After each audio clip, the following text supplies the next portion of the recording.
обоснованно, наверное, все-таки я это скажу, что есть две ключевые науки. Это физика и это химия.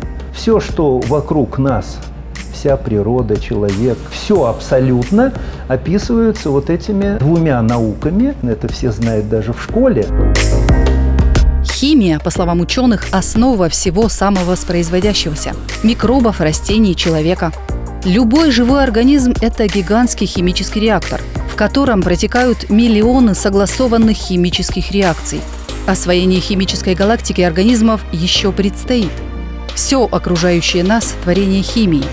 Стекло, бензин, лекарства, пища, металлы. Наука о материалах и их функционировании – все это химия. Человечество ждет от химии новых материалов с магическими свойствами, новых источников энергии, новых, чистых и безопасных технологий. Эти высказывания принадлежат известному академику, физико-химику Анатолию Леонидовичу Бучаченко. Сегодня мы хотим рассказать о том, какие исследования и реакции проводят в Институте химии Коми научного центра, какие открытия уже совершили наши ученые и какие закономерности химических процессов пытаются разгадать. Становление и развитие этой академической науки в Коми началось в 1943 году. Во время Великой Отечественной войны в Сыктывкар были направлены первые научные сотрудники из Апатит и Архангельска. Химики должны были организовать технологическую лабораторию. Ученым предлагалось выявить и изучить местные сырьевые ресурсы с целью их промышленного освоения, разработать технологии новых видов изделий из местного сырья и организовать производство химических анализов и испытаний. На базе Коми Академии наук СССР работали лауреат Сталинской премии химик Михаил Грихнев и биохимик, будущий академик Александр Баев. В 1949 году на основе военной базы был создан Коми-филиал Академии наук. А 12 лет спустя в постановлении Президиума Академии наук СССР была отмечена необходимость организации в составе Коми-филиала Академии наук СССР специального отдела химии для решения вопроса рациональной и комплексной переработки топливного и минерального сырья. С этой целью неоднократно приглашались специалисты. В республике Коми серьезные фундаментальные химические исследования начались с образования отдела химии. Это в 1958 году прошлого века уже. Но реально отдел химии был образован лишь в 1966 году. Первым его заведующим стал Вениамин Дмитриевич Давыдов. Основная задача отдела химии состояла в проведении химических исследований по 3 направлениям: химия и технология переработки минерального сырья, химия и технология нефти и горючих сланцев, химия и технология переработки древесины с утилизацией отходов целлюлозно-бумажной промышленности. В 1985 году было принято решение о строительстве специального завода «Орбита». В Сыктывкаре предполагалось производить новые виды особо прочных современных керамических и композиционных материалов. В отделе организована лаборатория химии и физики твердого тела. Для разработки и сопровождения технологии изготовления этих материалов планировалось использовать большой научный кадровый потенциал. В республику приехали именитые ученые. Эта лаборатория была организована в 1986 году геологом, доктором геолого-минералогических наук Голдиным Борисом Алексеевичем и Дудкиным Борисом Николаевичем. Он работал до этого в университете и перешел для этой интересной работы в Академию наук, и они вдвоем формировали это направление, которое активно развивалось. Ученые приступили к изучению различных видов минерального сырья республики. Работа началась с организации экспедиций на Приполярный Урал. Первые образцы материалов привезли Борис Голдин и Борис Дудкин. Минералы дробили, прессовали и обжигали в печах, затем полировали, измеряли плотность, пористость и другие свойства. Ученые пытались выяснить, как тип исходного сырья, его химический и фазовый состав влияют на свойства получаемой керамики.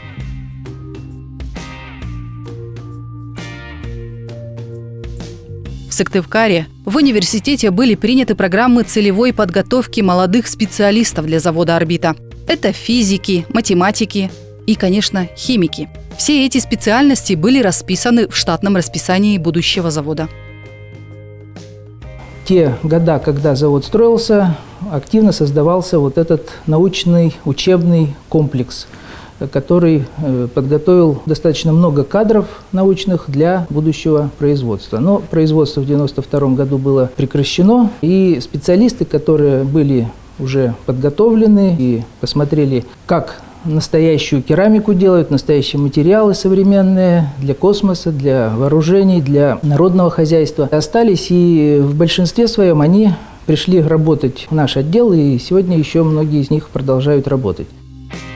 К концу 80-х годов 20 века Россия являлась одним из крупнейших производителей сырья и изделий из керамики.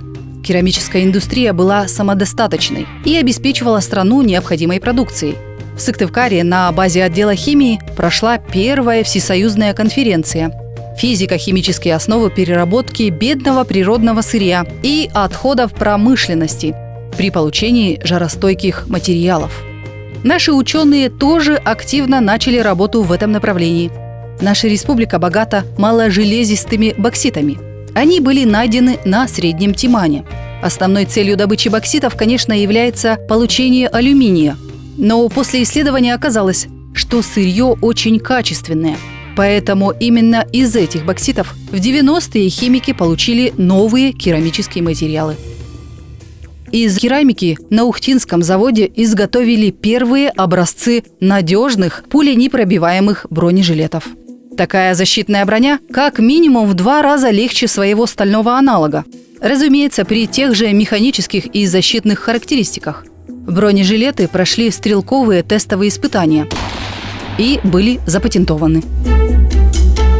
Прошел натурные испытания в тире, и отсутствие сквозных отверстий подтверждает, что он выдерживает номинальное пулевое усилие винтовки Дегтярева, то есть это снайперская винтовка, у которой максимальное проникающее воздействие на тот момент, когда были проведены испытания, это как слоеный пирог. Керамический слой – это один из слоев, и кевлар нужен для удержания этого пакета как единого. Керамику отлить вот такого размера достаточно сложно получить качественное изделие. Оно получается из наборных элементов, которые стыкуются друг с другом плотно и склеиваются, и потом формируют тот размер, который необходим, плюс вот небольшая кривизна для того, чтобы было эргономично.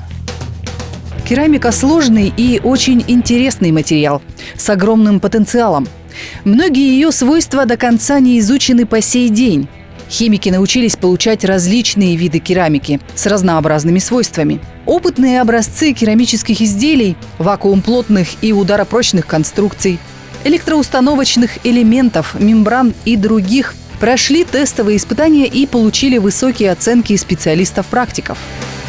Они имеют хорошее обоснование и подтверждение высокой экспертизы, технической экспертизы мирового уровня. Суть нашей работы в том, чтобы вот эти новые знания, которые мы добываем, во-первых, определить, что они новые. Для этого мы используем мировую базу научных данных, которая сегодня широко доступна, и любой ученый имеет возможность читать журналы мирового уровня, исследования отслеживать и определять свое место своих исследований вот в этом мировом процессе добывания новых знаний. Поэтому большинство разработок, которые у нас в институте проводятся, это имеют высокий научный статус и рейтинг, потому что это не наше утверждение, а это мнение мирового экспертного сообщества, которое допускает публиковать наши научные результаты в высокорейтинговых научных журналах, там, где публикуются представители, специалисты ведущих мировых центров научных. Достаточно долго у отдела химии не было собственного здания. Лаборатории были оборудованы в других учреждениях. Например, лаборатория химии и физики твердого тела располагалась в Институте геологии. В мае 1987 года началось строительство собственного здания для отдела химии. В 1990 году заведующим отделом химии был назначен Александр Васильевич Кучин. А в число наиболее активно развивающихся направлений прочно вошли лесохимия и органический синтез.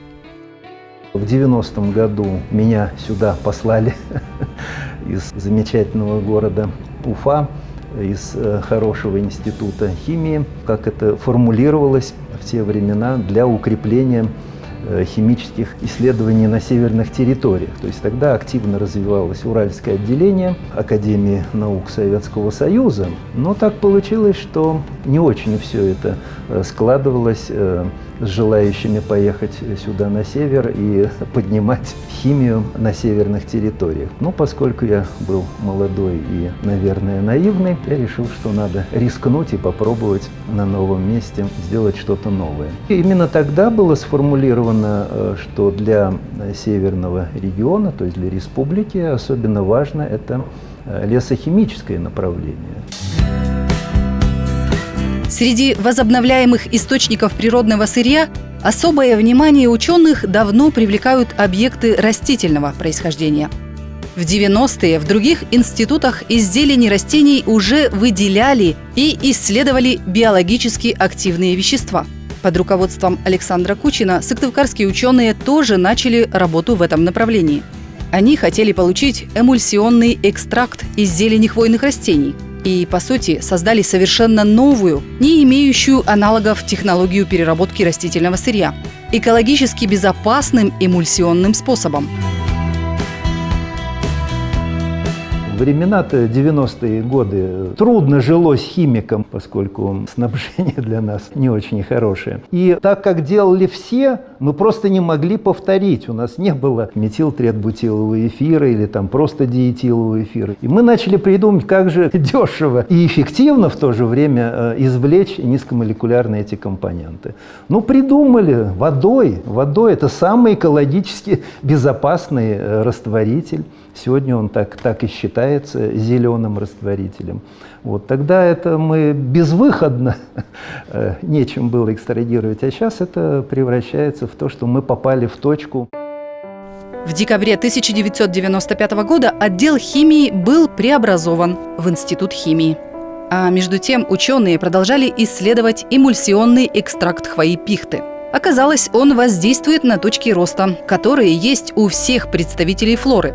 Они подобны энергетическим точкам в человеческом организме. А стимуляция роста растений чем-то напоминает иглоукалывание. По сути дела, препарат – результат выжимки из пихтовых иголок. Семена и растения обрабатывают специальным экстрактом. Его основа – тритерпеновые кислоты. Эти вещества отсутствуют в других хвойных деревьях. Результаты опытов показывают, что после курса биотерапии урожай увеличивается в среднем на четверть. Кроме того, в экстракте содержатся так называемые минорные вещества. Это монотерпеноиды, полипренолы, флавоноиды. Благодаря им экстракт обладает так называемым фунготоксическим действием, то есть защищает растения от разного рода болезней. Таких известных инфекций растений, как фитофтороз, парша и другие. Первоначально мы, собираем, сбор пихты происходит. Вот в таких вот мешках, потом мы затаренных привозим ее сюда. Берем только лапку, сама древесина, естественно, не нужна. Можно брать топор и там лапку нарубить, которая снова вырастет. Вот. Тем более ее много не надо для биопрепарата. Заготавливаем осенью, как я уже говорила, в сентябре, в октябре. В то время, когда пихта наиболее богата вот этими вот тритерпеновыми кислотами. Эти кадры получения экстракта были сняты 14 лет назад. По словам ученых, технология получения вещества нисколько не изменилась.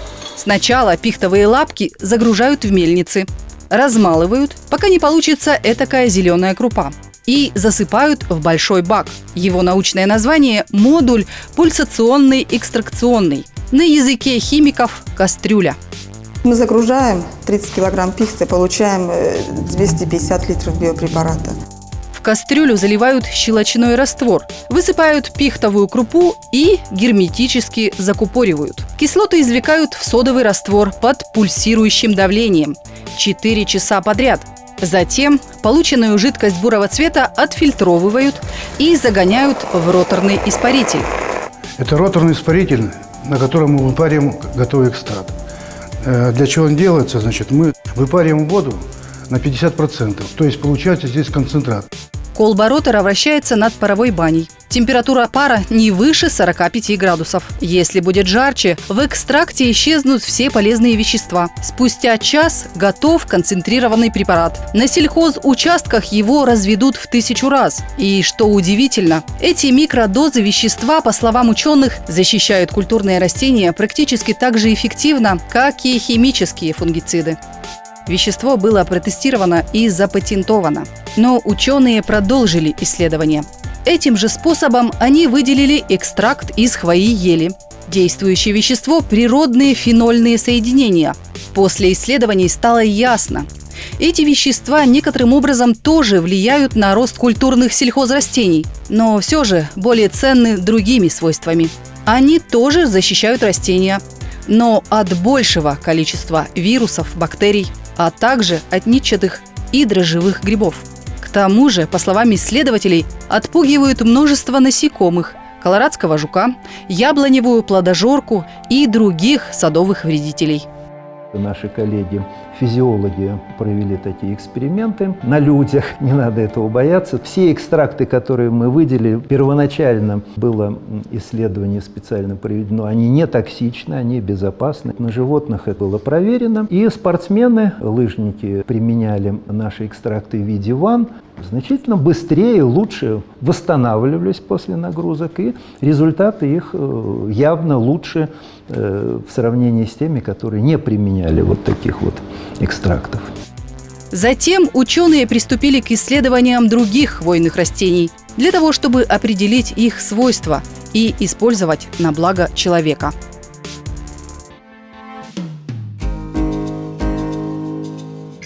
Первые труды исследователей отдела химии были посвящены химии древесины. Много лет здесь велись фундаментальные исследования в этом направлении. Ученые также изучали свойства растительной ткани деревьев.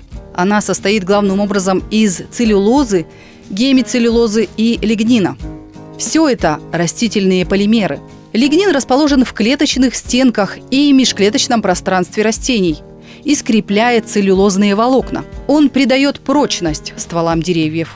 В целлюлозно-бумажной промышленности при переработке древесины в целлюлозу, которую используют для производства бумаги, лигнин удаляют, и образуются водорастворимые формы лигнина.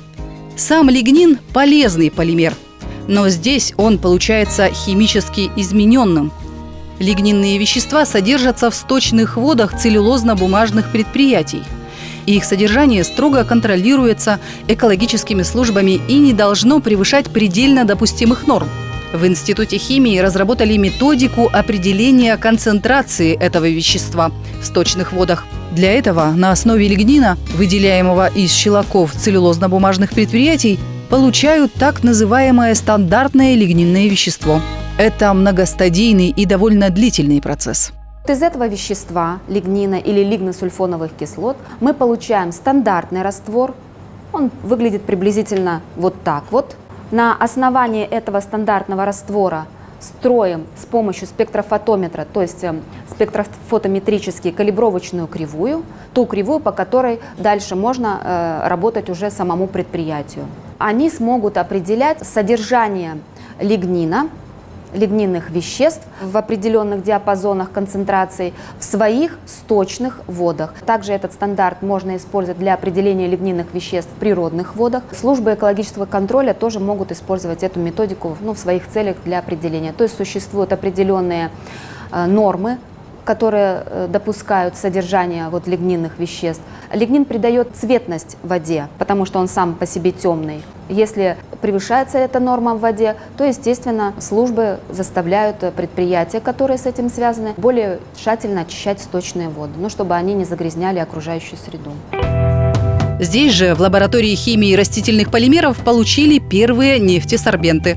Первая разработка была запатентована в 1998 году. Одна из разработок нашей лаборатории в экологическом направлении – это получение сорбентов нефтепродуктов на основе лигноцеллюлозного сырья, которое мы выделяем из любого растительного сырья.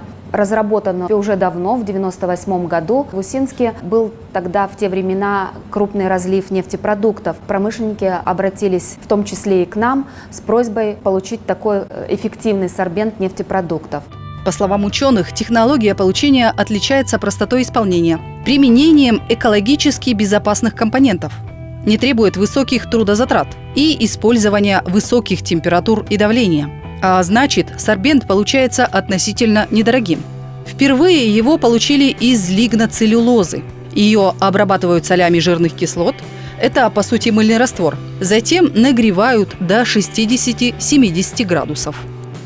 Не требует особого оборудования. Обыкновенный стакан с реакционной смесью соли жирных кислот. Исходное сырье, в данном случае целлюлоза, падает на дно, то есть она очень хорошо поглощает воду, набухает. Данная обработка направлена на то, чтобы придать этому лигноцеллюлозному материалу гидрофобные свойства. Гидрофобность, то есть это отталкивание воды. Для того, чтобы осадить мыльный раствор, мы используем еще один реагент, также очень дешевый. Это алюмокалиевые квасцы. Они осаждают на поверхности нашего волокна вот эти мыла. Образуется такая небольшая пленка, которая прочно обволакивает волокно и позволяет ему держаться на воде. Вот этот продукт отожмем, он высушивается и готов к применению.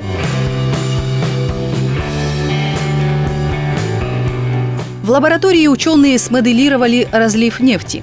Полученный продукт отлично впитывал нефтепродукт. Основное поглощение вещества произошло буквально за 15-20 секунд.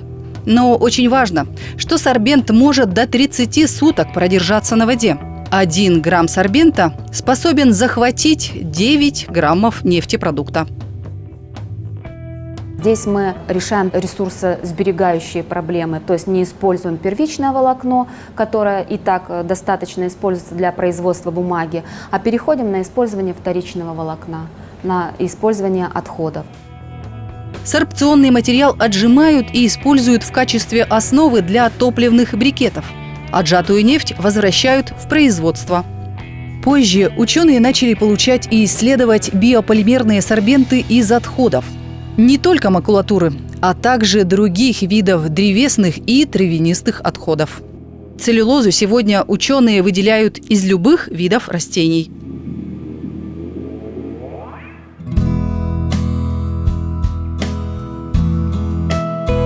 Лаборатория химии окислительных процессов была создана в 2000 году.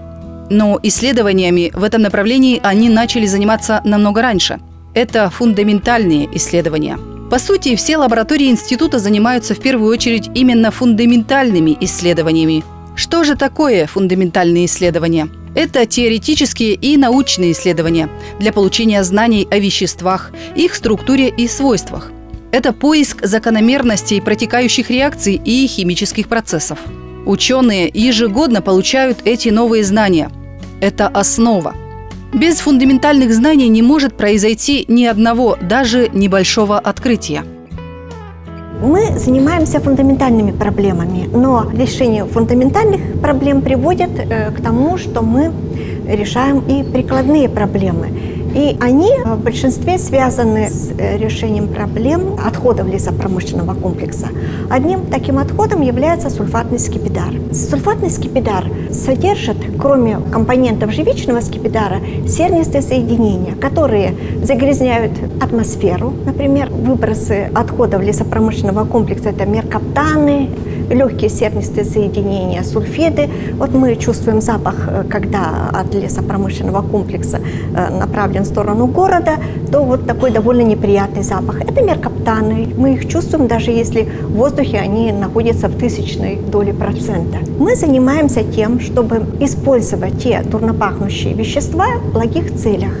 Проводя окислительные процессы, получаем новые вещества. В 1998 году ученые запатентовали технологию комплексной переработки сульфатного скипидара. Исследователи научились перерабатывать скипидар и получать из него новые вещества, которые можно использовать на благо человека. Также мы предлагаем получать на основе компонентов скипидара репелленты от комаров, мошек. Нами были выделены такие вещества, испытаны. И было показано, что довольно хороший репеллент, причем он безвреден для человека и животных. В лаборатории органического синтеза и химии природных соединений были получены на основе компонентов скипидара аттрактанты. Это вещества, которые используются для защиты от жуков-короедов. Жуки-короеды – насекомые-вредители.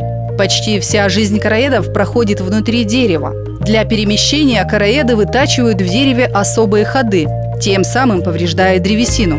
Для того, чтобы контролировать размножение этих насекомых, ученые получили особые вещества – феромоны, которые притягивают насекомых к ловушкам. По словам ученых, они могут создать феромоны и других вредителей.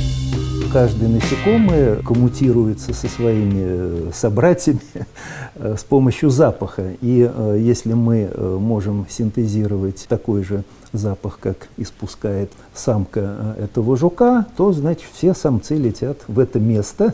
Самец этот запах улавливает за несколько километров. Он так сильно разгоняется в надежде на встречу с самкой, что летит, ударяется головой об эту преграду, и он падает в ловушку. В этом сборнике чаще всего или обработано клеем для того, чтобы они не выползали и не улетали дальше. Ну, или есть специальные препараты, чтобы они там и оставались. В начале 2000-х годов, утверждают биологи, мы спасли леса Подмосковья, то есть мы синтезировали эти феромоны, передали это в Институт химических средств защиты растений, значит, они сделали ловушки, и были собраны жуки количеством десятки килограммов. Очень большое количество, то есть миллионы, миллиарды этих жуков.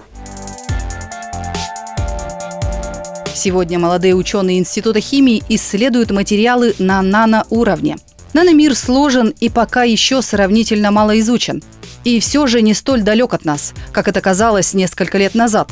В наноразмерном диапазоне практически любой материал проявляет уникальные свойства. Основные открытия, предсказуемые в этой области, пока еще впереди. Тем не менее, нанороботы и умные лекарства уже не кажутся фантастикой. Это наше ближайшее будущее.